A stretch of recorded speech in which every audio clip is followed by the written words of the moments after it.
Ny orinasa Tico teto Tomasina izay noravaina amin'ny tsy fahanaran-dalàna ity aseho ity. Tsy mbola filoham-pirenena fa filoha tale jeneraly n'ity orinasa malagasy ity i Marc Ravalomanana ny taona 2017 no nisy ny fifanarahana teo amin'ny seranan-tsambon'ny Tomasina ny SPAT sy ny orinasa Tico ka nahatonga ny ivitoeram-pamokarana ny orina teto amin'ny seranan-tsambon'ny Tomasina.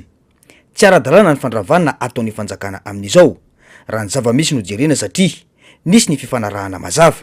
Ka ny zava-misy amin'izao fotoana izao etsenkilany ny resaka didim-pitsarana izay vetesina, etsen-daniny ny resaka accord de Maputo sy ny feuille de route dia misy indemnisation tokony atao amin'ny Tico zany alohan'ny fanjakana. Ny procédure rehetra tokony anaovana an'izay misy le hoe fananganana CFM mivaluena n'ilay dommage intérêt zany ho an'le olona rehetra victime depuis 2002 azavaiko tsara zany zay préciseko tsara hoe depuis 2002 ka hatramin'ny fotoana nanaovana signature ny feuille de route zany dia tsy maintsy indemnisena zany ireo olona ireo. Ka hoy aho hoe rano vola izay takina tamin'ny société Tico zany dia manodididina ny 9 milliards teo. Fa mbola avolavitra be dia noho izany ny vola ananany Tico any amin'ny fanjakana zany hoe misy compte affaire ao zany. Misy compte affaire ka tokony hojerena zany raha ohatra ka hoe miady amin'ny société Tico ny SPAT par rapport amin'izay dia ny hoe aiza le source an'ilay ataontsika hoe tsy nahafahana ny société Tico nandohan'izany vola zany dia tsara fa tsika niarana hita fa victime na pillage, acte de vandalisme ary incendie volontaire ny société Tico tamin'ny taona 2017. Ireny rehetra ireny dia tafiditra ao anatin'ilay atao hoe cas de force majeure ka tsy nahafahany société Tico ny honorer ny obligation par rapport amin'izay. Fa na eo ary zany raha mandeha araka tokony ho izy ny indemnisation par rapport amin'ny feuille de route io dia heveriko fa tsy hanan'olana mihitsy ny société Tico handohany hotrosa amin'ny SPAT io. Ny taona 2017 ny arandrehetra nahita ny fandravana sy ny fandrobana ny orinasa Tico sy ireo magro manerana any Madagasikara. Ny 9 aogositra 2017 nisy ny fifanarahana nataon'ireo filoham-pirenena nitondra any Madagasikara teo aloha sy ny filohan'ny tetezamita tamin'izany fotoana natrehany teo anivonivondrona SADC. Ny fanarahan-drehetra tamin'izany fa anonotra ireo rehetra lasibatra ny fampotehana fananana vokatra ireo krizy politika teto Madagasikara ny taona 2017 sy ny taona 2017 ny fanjakana. Samy nanaiky ary nanasony io fifanarahana io ny filoham-pirenasa amin'izao ny Amiral Ratsiraka, Ravalomanana Marc ary ny profesora Albert Zafy. Nivadika ho lalàna ny fifanarahany Maputo ny taona 2012. Io feuille de route io izay efa zara lalàna zany tafiditra ao anatin'ny atsika hoe ordonnancement juridique ny lalàna malagasy na droit positif malagasy arak'ilay lalàna na loi 2011-014 du 28 décembre 2011. Vokatra zay satria anao manontany antoko sy andininy dia tsy maintsy manantanteraka anio accord de Maputo sy ny feuille de route io daholo ireo parti signataire ary tsy vitan'ny parti signataire satria efa lasa lalàna izy raha nijanona tao amin'ny accord politique izy dia ireo parti politique nanao soni zany no engagé ao anatin'ilay izy fa rehefa lasa lalàna izy dia lasa manana caractère général et impersonnel dia mbola misy ihany koa no hoe obligatoire. Ka izay zavatra resahako zay zany dia tsy misy ambonin'ny lalàna ao anatin'ny firenena mandala ny ara-dalàna ny atao hoe état de droit. Miroso amin'ny fitoriana iraisam-pirenena momba ity raha ity ny orinasa amin'izao fotoana ary isan'ny voakasika izany ny orinasa nanao ny fandravana. Mazava mantsy ny didim-pitsarana ny voaka fa fanesorana fitaovana fa tsy fandravana trano hoy ny mpisolo vava. Na eo azy izany dia efa lalàna ny fifanarahany Maputo ka tokony samy hanaja ny sonina taony ny tsirairay. Fa mafisika eto fa ny didim-pitsarana izay eo am-pelantanan'ny SPAT zany dia tsy miordonné na mandidy mihitsy ny démolition na ny destruction an'io trano lehibe immeuble de 6 étages amin'ny Tico mana ao am-poriny Tomasina io zany. Enlèvement des installations no resahana ao anatin'ilay didim-pitsarana. Ny tsy fanatanterahana didim-pitsarana vokatry ny naimpo zany hoe refus d'exécuter une décision de justice passée en la force de la chose jugée ny tenenana azy zany hoe fanatanterahana didim-pitsarana raikitra na ihany koa fanatanterahana didim-pitsarana mihoatra n'izay voalaza ao anatin'ilay didim-pitsarana dia mitovy daholo amin'ny tsy fanatanterahana na fandavana ny fanatanterahana didim-pitsarana anankiray. Ka nisy taratasy izay efa nalefanay tany amin'ny SPAT zany mahakasika an'izany fanazavana rehetra izay entiko eto zany namaly no spaty efa sady nandrava izy no namaly izy tateorina hoe efa vita sezia ny fananan'ny Tico ao am-port ny Tamatavy. Nandefa taratasy ihany koa zay tany amin'ny Tico tamin'ny voalohany tsy nandray an'ilay taratasy zany ny tany azafady tany amin'ny Colas. Tamin'ny voalohany dia tsy nandray an'ilay taratasy ny société Colas. Fa tateorina izy nandray an'ilay taratasy ihany zany zay nalefa nahitana. Efa ny informé Nicolas zay mandrava ny trano zay lazaiko teo amin'izao fotoana zao am-port ny Tamatavy zay hoe tsy misy didim-pitsarana miordonné ny fandravana ny immeuble de 6 étages io any ampelantanana ny spaty fa niroso foana ny société Colas zany nanao an'ilay fandravana. De mbola averiko ihany satria zay efa nampandreny Colas araka ny zavatra lazaiko teo no hoe tsy tokony hiroso amin'ny fandravana ianareo satria ity ny antony kanefa izy de mbola nanao an'izay fandravana izay ihany. Izahay dia efa nisaisira ny Colas international ary efa nisy taratasy araka ny fahinonaisan'ny filazan'ny tompony andraikitra amin'ny Tico dia hoe nisy taratasy nalefa ny Colas international taty amin'ny Colas Madagasikara kanefa dia hitantsika io ijerinareo ahita ianareo fa mbola mitoy ny fandravana an'izany immeuble de 6 étages ao amin'ny port ny Tomasina ny Tico mana izany. Ka amin'izao fotoana izao zany dia mitory ny Colas zay au niveau ny fitsarana any ivelany zay satria ny Colas de société internationale tsy voatery eto Madagasikara zay nitory fa afaka mitory koa zay any ivelany. Izao zava-misy izao no endrika asehon'ny fitondram-panjakana malagasy ankehitriny manoloana ny fandraharana eto Madagasikara. Ankoatr'izay, mampametra-panontaniana ny mpanara-baovao raha olona tsy mpanara-dalàna no hitantana ny SADC. Raha izao zava-misy izao no jereny entina any anatin'ny tsy fanaran-dalàna ve zany ity vondrona ity, hoy ny fanontaniana mipetraka. Fifanarana nosy ny avy ny aza mantsy tsy najainy akory. Miariary ny tsy fanaran-dalàna ataon'ny fitondrana malagasy manoloana ny fandravana ny ozin'ny orinasa Tico ny orina tao amin'ny seranatsambo ny Tomasina. Tao anatin'ny ara-dalàna no nanorenana izany orinasa izany ary ankoatra izany dia nisy fifanarahana nataon'ny mpitondra ankehitriny sony ny tsikitiana intsony ireo fananany orinasa sy ny fanonerana ireo rava vokatry ny fandorana sy ny fandravana nisy ny taona 2024. Teo anatrehan'ny fianakaviambe iraisam-pirenena no nifanekena tamin'izany ny volana Aogositra 2024 tany Maputo. De niarahan'ireo mpisehatra ara-politika nanao soni teo ambany fiahin'ny SADC. Zany hoe fifanarahana politika tsy hoe teto Madagasikara fotsiny io, tsy hoe national fotsiny io, fa avy eo izy io no navadika ho lalàna. Ngamba ny voambolana mahalaza azy no ratifiena tamin'ny congrès syntétezamita tamin'izany fotoana zany ary lasa lalàna taty aoriana. Amin'izao fotoana izao tsika miresaka an'ilay tsy fanatanterahana ny ampahany betsaka amin'ny feu de route io. Zay le hoe izay nahitan'ny mpitondra fanjakana amin'izao fotoana tombontsoa ihany no tanterahany fa zay manelingelina azy na zay ahafahana mamotika ny fiainan'ny malagasy sasany de novainy azy, nofoanany azy ny andinin'ny sasany ao anatin'izany feu de route zany. Izay araka ny voalazako teo fifanarahana iraisam-pirenena io tsy azo na lalàna tsotra ao anatina firenena anankiray atao no manafoana azy. Tsy azo everiny fa izao tranga izao no tokony andraisany mpitondra ankehitriny ny fitantanana ny vondrona SADC. Fanatsatsono ary teraka tsy fahamarinany toerana ity vondrona ity mantsy ny fandraisana mpitondra malagasy ny fitantanana ity vondrona ity satria izy tenany no mitsipaka ny zavatra tapaka ity vondrona ity amin'izao fotoana izao ho ihany ny faneho-kevitra.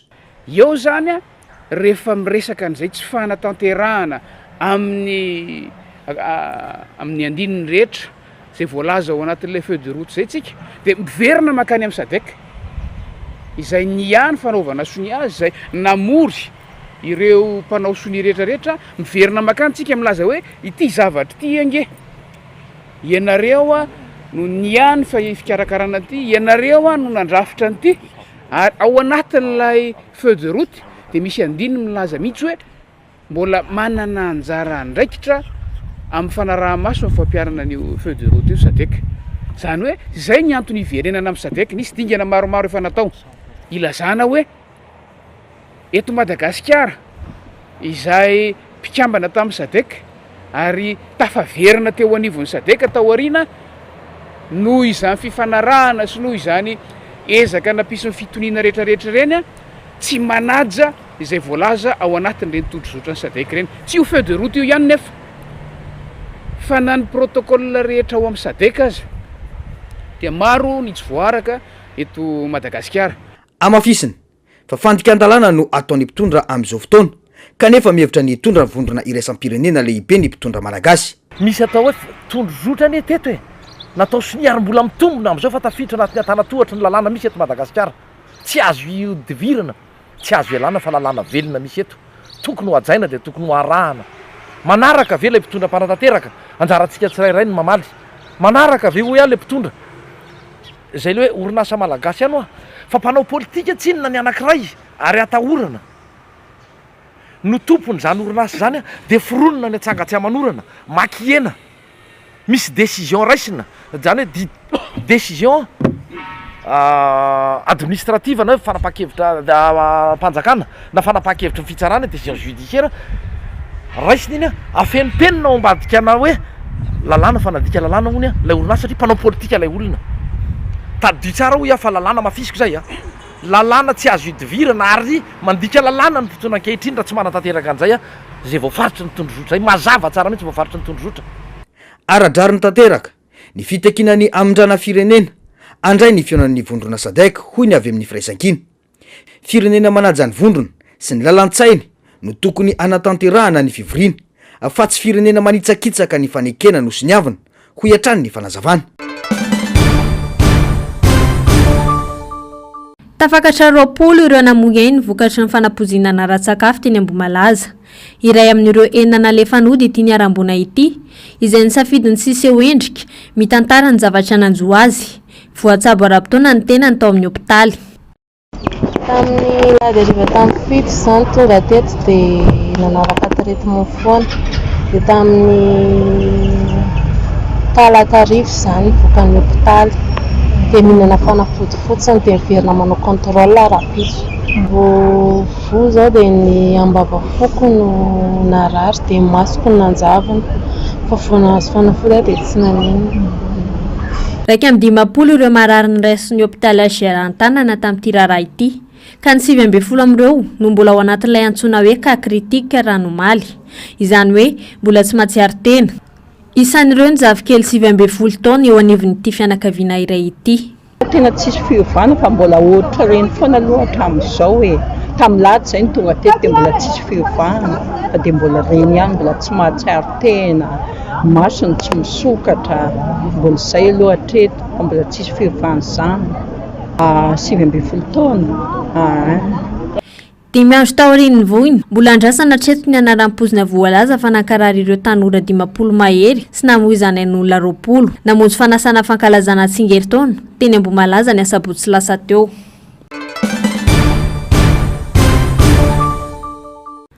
Samy manana ny fepetra raisiny manoloana ny trangana amoizana ain'olona ka niteraka akony ratsy amin'ny fikarakarana sakafo ireo misehatra amin'izany.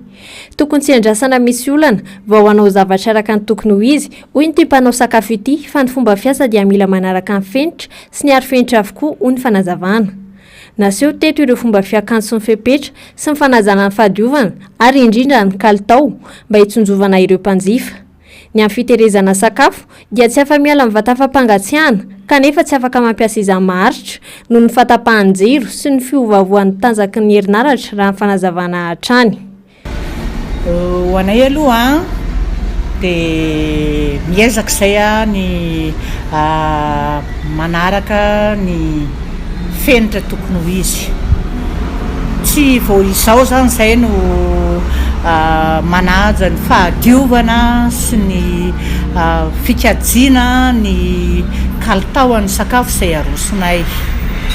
Takizao ny fitafy sy ny fanamian'ny ankizinay. Ny volo dia arovanay tsara mba tsy andehany amin'ny sakafon'ny olona. Tsy hoe rehefa misy ny olana vao tokony handray fepetra izahay fa izay hatramin'izay dia efa niezaka mandrakariva ny anao zavatra sakafo ara-pahasalamana. Zany no atao dia mba hitsinjovana n'le hoe sandan'ny tranombarotra izay misy anay, ny restaurant izay misy anay. Fitehirizana ny sakafo dia mampiasa congélateur zay. hoaniny ambony sakafo izay tsy laniny amin'ny anio fa ny akamaroan'ny sakafo arosonay a de isan'andro izahay manokona foana zay moa zany atao hoe nahandro gasy manokona foana misy ihany ny tsy maintsy ho apriminay mampiasa congélateur zay a zay manampy fatratra satria raha malala fa tena misy fiatraikany be eo aminay restaurateur ny zava-misy eo amin'ny jirama zay zao tsy afaka manao jus be da be intsony fa tsy maintsy izay mba ampiasaina kely androany midina zany ny vola miditra aminay mazava ho azy. Mampitaraina ireo mpanao sakafo mifatapahan-jiro lava reny. Misy fiantraikany betsaka amin'ny tsenan'izy ireo izany raha tsy tiany efa tsy mifanaovana ranom-boankazo. Tsy afaka manao izany betsaka intsony hoy izy ireo satria manainy sy ny fatiantoka. Ny avatra ho an'ny mpitondra fanjakana dia izao aza tao vato sindry ahazana ny malagasy satria mitaraina andro amanalina ny amin'ny hoe jirama tapaka lava ao anatin'ny fanaovana gâteau zay ohatra tapaka ny jiro arina fotsiny ny zavatra atao fa tiantoka nge zany tsy hoe be da be ny tombom-barotra ka hoe tsy maninona zay simbany te anao jus zay ipressé jus zay tapaka ny jiro tsy afaka manao zay de mba aizany efa ranony vahoaka madinika zany ny afatra taonay a ho an'ny mpitondra fanjakana aza atao vato tsindry ahazana amin'ny malagasy fa nahoana no tsinjovina ireo hafa firenena zay tonga amin'ny vahiny ato amintsika fa maninona antsika malagasy no tsy mifampitsinja mba eno le antsoantson'ny olona hoe tsy misy ve vahaolana ho amin'le jiro nefa ianareo a miezaka manao zavatra tsy araka le ilain'ny vahoaka madinika rovina moa ny vahoaka madinika no andeha amin'ny train urbain rovina ny vahoaka madinika no tafakatra any amin'iny téléphérique iny fa maninona no tsy mba enona ny feoan'ny vahoaka madinika hoe raha jiro ve ny olana raha lalana ve ny olana de tsy misy mihitsy ve tolotra ataon'ny fanjakana fa raha vao miteny zao zay de efa matahotra sady hoe so misy mijerijery sady matahotra tsy afaka milaza ny hevitray zay zany ny tena olona. Misy fiantraikany betsaka amin'ny tokantrano tsirairay ny olom-pirenena tsirairay ary ireo mpandraraha sy ireo mpiasa tena ny fatapahan-jiro lava reny hatreto anefa tsy manana vahaolana maharitra na ny fanjakana na ny jirama. Manao antso avy amin'ny tompon'andraikitra araka izany ireo olom-pirenena mba hitadiavana vahaolana maika sy maharitra ary sahaza satria efa miatra manaina ny zava-misy. Taorian'ny fampiaran-jirama tolotra compte prépayé eo anivon'ny commune Antananarivo Renivohitra dia misidra olana amin'ny resabolina sy fisitrahana herinaratra ny commune Antananarivo Renivohitra. Mena anaty aizina ny tanàny ka miteraka fitarainana maro izany. Anisan'ny fototry ny olona ny fahasaroatana araboly iainan'ny commune ka tsy nahafahana nandony fakturan'ny jirama. Etsandan'izany koa anefa ananan'ny commune tsosa koa ny jirama ka mahatonga ny fifandirany rontonta. Vokatry ny fifandirana arabola sy ny tsy fandoavan'ny andany sy ny ankilan'ny trosany dia voatontonona ny famatsiana ny herinaratra amina tanàna sasany ka isan'ny lasibatra lehibe indrindra ny tonelina Ambohida izay zava-dehibe amin'ny fifamoivoizana sy ny fiarovana. Tsy de lestasy tsotra intsony no mitranga amin'izao fotoana izao fa miariary ny olana eo amin'ny jirama sy ny commune Antananarivo Renivohitra izay mampikorotana ny asan'ny mpiasa araky ny fanazavana. Olana arabola no fototry ny olana lehibe miseho amin'izao fotoana izao hoy ny filohan'ny sindika mahaloteny eo anivon'ny commune ny Rintsojo Anna Clément.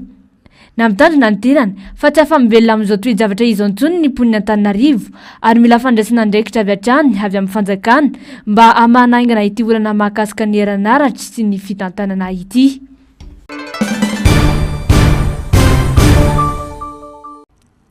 Nolanin'ny teo anivon'ny antenimieran-doolona ny alarobia 12 jona lasa teo ny lalana mikasika ny fankatoavana sy famokarana ary ny fivarotana toaka gasy eto Madagasikara narosony solombavam-bahoaka Livarasonina. Fanitsina fito no narosony teo anivon'ny antenimieran-doolona. Iverina eny amin'ny antenimieram-pirenena indray izany volavolan-dalana izany mialohan'ny tena andaniana azy. iditra misehatra manara-dalàna araka izany ny famokarana sy fivarotana toaka gasy ka maro ireo dingana sy rafitra tokony arahina toy ny fandoava-kevitra ataon'ny orinasa hamokatra azy. Iteraka asa ihany koa araka izany ity sehatra ity tsy ho eo amin'ny fanodinana ihany fa indrindra ny tena zava-dehibe dia eny amin'ny fambolena fary eny ifotony hoy ny fanazavan'ny mpaitoekarena Fidèle Arandry. Hitondra fiovana amin'ny toe-karena malagasy ihany koa ity CAP-na ity raha toa ka voahaja avokoa ny lalàna rehetra ary mamaly ny filan'ny mpamokatra ho iatrany ny fanazavana. Fa ny fantatra dia hoe misy isana mpamokatra malagasy zany dia ireo mpamokatra malagasy ireo handohetra zany ireo zay le atao hoe miditra ao anatin'ny sehatry ny ara-dalàna dia rehefa mandohetra izy a dia manampy amin'ny fampidirana vola amin'ny kitampom-bola am-panjakana zany. Ny amin'ny resaka raha toe-karena izay ihany koa dia amin'ilay sehatra asa zany misy an'ilay ataontsika hoe famoronana asa. Le famoronana asa zany akse kokoa any amina resaka fandrarana artisanal zany. Lasa mpandrara zany ireo ataontsika hoe tatsazy ao anatin'ireo etsy ankilany maro ireo ambana mety iseho manoloana ity sehatra ity ary tokony andraisana andraikitra diany ety am-piandohana ho iatrany ny fanazavana. Fa tsara foana mijery hoe misy teboka ambana zany karazana ohatrany hoe mila jerena akaiky rehefa amina sehatra ohatrany io. Voalohany ilay izy zany famokarana artisanal zany hoe ny tena fahaiza-manao zay nampitaina ambava sy nampitaina ho an'ilay taranaka ao anatin'ilay mpisehatra zany sy ho an'izay milan'izay no fomba nampitanana azy. Fa no manarakarak'izay manao ahoana ny ahafahana manao fanaraha-maso ny fenitra ara-pahasalamana. Fahatelo ny fomba fitrandrahana anazy sy ny fambolena mba tsy hisy fiantraikan'ny ataontsika hoe externalité négative, fiantraikan'ny hiba ho an'ny tontolo iainana. Raha tiana hipetraka ny mampiavaka sy manavaka ity vokatra malagasy ity amin'ireo vokatra hafa sy avy any ivelany dia tsara raha tohizana hatrany ireo fahaiza-manao nentina namokarana efa nampiarina hatramin'izay ary ihany koa mba hipetrahany amin'ny mahavita malagasy azy ho iatrany ity mpaitoe-karena ity. Toaka gasy mampiavaka amin'ny Madagasikara samy manana ny rônany daholo ny firenena rehetrarehetra. Io zany mba labelle Madagasikara. Raha tiana hipetraka izay authenticité an'izay dia mila tena ny avany amin'ilay fotony mihitsy zany no angonina le fahaiza-manao rehetrarehetra. Angonina le fahaiza-manao zany mila asa ifotony zany dia raketina anaty zavatra vita asa soratra. Dia ny vita anaty asa soratra iny zany no anaovana karazana benchmark, karazana ohatran'ny fampitahana satria zany raha isika nandeha nenjika nataontsika hoe ny fenitra n'le efa grande distillerie ireo dia lasa mety ho very ao anatin'izay le voalohany le fahaiza-manao satria lasa mety hampiasa machine daholo amin'izay dia tsy ho artisanal intsony izy avy eo. Fa eo ihany koa le hoe le fomba iainana atao anatin'le izy mihitsy no hoe tsy resaka varotra re ihany le toaka gasy mety misy zavatra fonosiny keo ambadika an'le izy ara-kolotsaina sy mety mampiavaka ny faritra ray manokana mihitsy le izy hoe ty faritra ray ity dia isy spécialisé amin'ny famokarana toaka gasy izay tena isan'ny amelomana zany tokantrano maro sy entina mampandrosa an'le commune izay misy ao aminazy. Ilaina raka izany ny fifanomezan-tanana eo amin'ny fanjakana sy eo amin'ny mpamokatra ary ny ao anivon'ny firaisamonim-pirenena mba hisian'ny fifandanjana eo amin'ny samy mpisehatra ho iatrany ny fanazavana. Io aloha zany tsy ny an'ny fanjakana rery ihany misy fepetra raisana fa tokotelo mamasana andro eo ny fanjakana ny voalohany indrindra satria izy mameny alalana, eo ny mpamokatra ary eo ny ataontsika hoe ny avy ao amin'ny sehatra tsy miankina sy amin'ny mpamokatra sy ny tsy miankina amin'ny fanjakana. Reo zany miaraka manana anjaran-draikitra samy manana ny azy reo. Ny an'ny fanjakana dia ny mijery hoe voaja ve ny lalàna zay napetraka. Ny sehatra mpamokatra de mijery hoe voajany ve ny ataontsika hoe ny anjaran-draikitra napetraka azy amin'ny famokarana, ny fanajana ny fahadiovana fenitra, ny fandoavana ny impôt, TVA sy ny etra eny amin'ny commune, ny rehetrarehetra hoe mba mamelona olona koa ve le izy sy eo indray le resaka le sehatra izay tsy miankina amin'ireo roa ireo raha malaza anazy tsotsotra raisamom-pirenena izany mba manao 3e eo mijery hoe mety mahazo tombo ny fanjakana, mety mahazo tombo koa ny mpamokatra sy ny mpisehatra rehetrarehetra, fa mety misy zavatra mihiba ao anatin'le famokaran'le izy. Tombony ho an'ny malagasy ny fananana vokatra vita avy eto an-toerana mba hazona manarina ny toe-karena. Mila ampiarina kosa nefa ny lalàna mazava eo amin'ny mety ho vokany, indrindra amin'ny tontolo iainana. Anjara ndraikitry ny mpitondra ny manatsara ny fiainam-bahoaka raha ny zava-misy eto amintsika nefa dia mijaly tanteraka ny malagasy. Hitantaratra izany na faritraiza na faritraiza, tsy miseho tompona ndraikitra nefa ny mpitondra fanjakana, fa maninika ny tsy fahombiazany amin'ny vahoaka izay entina, hoy ny solombavam-bahoaka Rina Randriamasinoro. Ohatra kaiky ny olany Jirama, hoy ny fanehon-kevitra. Maneho ny fiaraha-miory ho an'ny vahoaka malagasy rehetra amin'ny zavatra nitranga manerana ny nosy ankehitriny. Ny faharoa dia manamafy ary manameloka ny fitondram-panjakana satria tsy afabela amin'izao zavatra misy zao ny fitondrana misy ankehitriny, indrindra fa ny Jirama zay mahafaty vahoaka ny servisy omenareo. Ny rano tsy zarizary, ny jiro tsy ahafahana mitahiry sakafo, ary zany ny antony ny anameloanay ny Jirama sy ny fitondram-panjakana ray manontolo mihitsy satria tsy azo dia tsy hita ny zavatra misy, zavatra miseho eto amin'ny firenena. Ninona fanazavana ho entinareo? Zao nareo zao dia mampiasa ny ataoko hoe fitondrana eny fotony, mandeha mitety supermarché dia misava hoe sao dia efa simba ny sakafo amidy, fa iza ny tena manimba ny sakafo fa tsy nareo fitondram-panjakana ve? Amin'ny alalan'ny Jirama, ny jiro izay avoakanareo tsy zarizary, tsy afaka mitahiry ny atsika ntsony reny mpivarotra reny dia miova le décomposé zany le zavatra amidy rehefa aveo dia nareo indray milaza fa mandray fepetra entitra amin'izay. Raha tena mandray fepetra entitra nareo ataovy izay sy ny filaminan'ny vahoaka amin'ny resaka herinaratra zany, fa tsy anareo tsy mety ho tompona andraikitra mihitsy. Zay ny tena manahirana eto amin'ny firenena. Ninona zavatra atao dia tsy mety ho tompona andraikitra nareo mpitondra, fa ianareo dia manilika amin'ny vahoaka foana ny zavatra misy ka efa marary loatra ny zavatra mahazo ny vahoaka ankehitriny, ary zay ny ananganana feo eto hoe mbahoaka izay ty fampijaliana vahoaka eto Madagasikara ty zany. Hitarafana ny olana asedraina eto amin'ny firenena ihany koa ny sehatry ny fitsaboana. Toeram-pitsaboana tsy miankina izay an'olona akaiky fitondrana no tohanana, fa ny hôpitalim-panjakana zara raha mahazo fitsaboana sahaza, azahoany malagasy misitraka fitsaboana mendrika ho iatrany ity olomovidy ity. Tsy zarizary ny fahasalamam-bahoaka, ary efa iarahantsika mahita ny fahasahiranan'ny olona eny amin'ny hôpitaly. Betsaka ny hôpitaly miantso, ny oxygène tsy ampy reny boutaina oxygène reny tsy manana an'ireny ny hôpitaly rehetra. Concentrateur d'oxygène no ampiasain'ny hôpitaly ny akabeazany, kanefa rehefa tapaka ny jiro dia tsy manana vahaolana ary miteraka fahafatesan'olona maro. Ary zany dia mbola miantso foana zahay, fa maninona moa ny polyclinique, maninona mpiasa-panjakana rehetrarehetra ny terena ny akamaroany andeha prise en charge ao anaty polyclinique.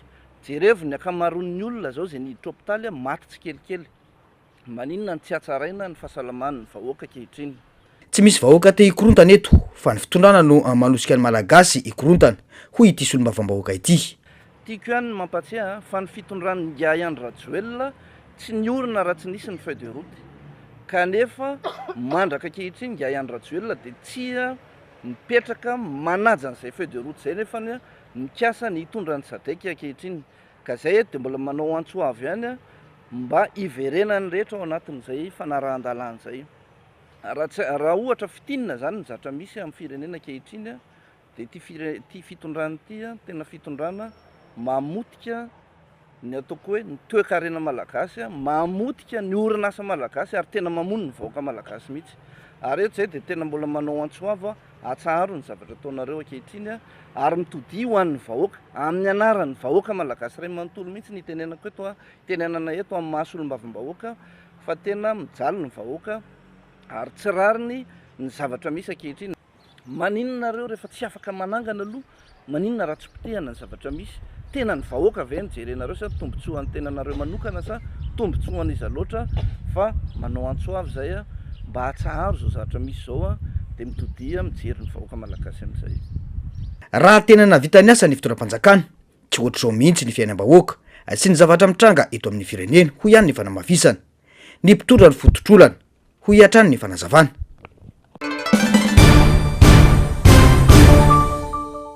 Fantatra fa efa nankataovan'ny filakevitry ny minisitra Omaly ny lisitra ireo mpikambana mandravitra ny komity siantifika momba ireo nosy malagasy tia ny nosy eparsa, andrafitra ireo tota-kevitra ara-teknika, ara-tantara sy ara-tontolo iainana ity komity ity. Mbola tsy fantatra moa hatreto ireo mpikambana fa ireo departemanta Isatsikajiny no itily ireo manampaizana manokana andrafitra ity komity ity izay hiatrika ny fivorian'ny vomera iombonana ny Paris alatsinainy 3 Jona ho avy izao. Ny fanontaniana mipetraka dia ny hoe ijoroan'ny fiandrianam-pirenena ve ny vomera malagasy hitaky ireo nosy malagasy sa anaky ny fiaraha-mitantana izay efa nambaran'ny filoha Frantsay Emmanuel Macron nandritra ny fitsidiany Madagasikara farany teo. Tsara marihana fa fandroany amin'izao no isy ny fivorian'ny vomera iombonana ka ny 17 Novambra 2024 no nanaovana ny fihaonana voalohany teto Madagasikara. Tamin'izany dia isan'ireo mpikambana amin'ny Premier Ministre Tsay Christian, ny profesora Raymond Ranjeva, ny vice-amiral Antoine Rane FCN, ny tale général-ny PMF Jean-Ed Morandianina Tenaina ary ny docteur Jacob Aliva Tindrazanarivelo. Lafin'ny fandriam-pahalemana ny tsy nitovik-hevitry ny vomera rotota tamin'izany. Tokony nisy fihaonana teo amin'ny vomera iombonana ny taona 2024 saingy nangataka ny fanemorana izany ny fanjakana malagasy raha ny vaovao. Andrasana ny otohin'ity raharaha ity.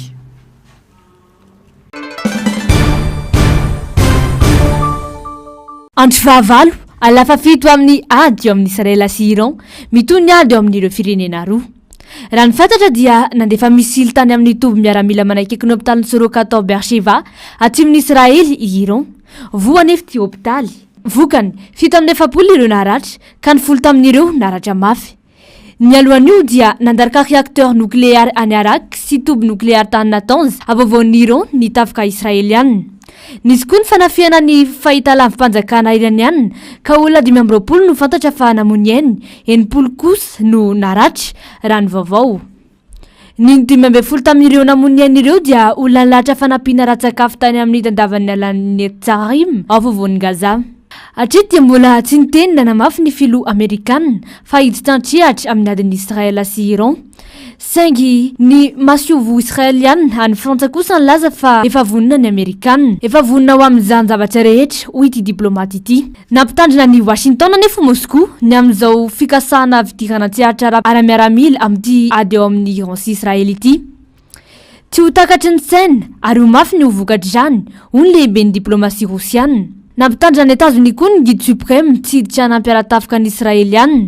Lara-pamehana maika be ny fampifitiarana ny ady sy ny fifandrangitana eo amin'ny Israely sy Iran hoy ny filoha sinoa Xi Jinping raha ny tafa telefonina tamin'ny filoha rosiana Vladimir Poutine izay nilaza fa vonina hiditra antsehatra amin'ny fanelanelana. Tsy eken'ny filoha Amerikana nefa ity tolo-kevitra rosiana ity. Tsy vahaolana ho an'ireo disadisa iraisam-pirenena ny fampiankery hoy ihany ny filoha sinoa. Etsandan'izany dia miantso ireo teratany ialan'ny Iran ny Quai d'Orsay. Afaka mandoan'ny Iran izy ireo ka na any Armenie na Turquie no lalana ho amin'izany satria misokatra ny tsisy tany ireo firenena ireo na dia tsy manana viza aza.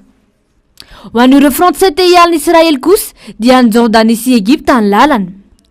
Izy fiaramanidina akazy ireo any Aman amin'ny farany herinandro raha ny vaovao. Fantatra moa fa eo amin'ny délégationna iraniana ireo ministra européenne any Genève amin'ity herinandro ity. Samy manana fitaovam-piadiana avo lenta na Israely na Iran. Hoenjana sy lavitra ary hipaka maneran-tany ny fiatraikany adiny reto firenena mpifahavalo. Ary ny fiatraikany dia mety ahatratrala any Moyen-Orient sy maneran-tany mihitsy.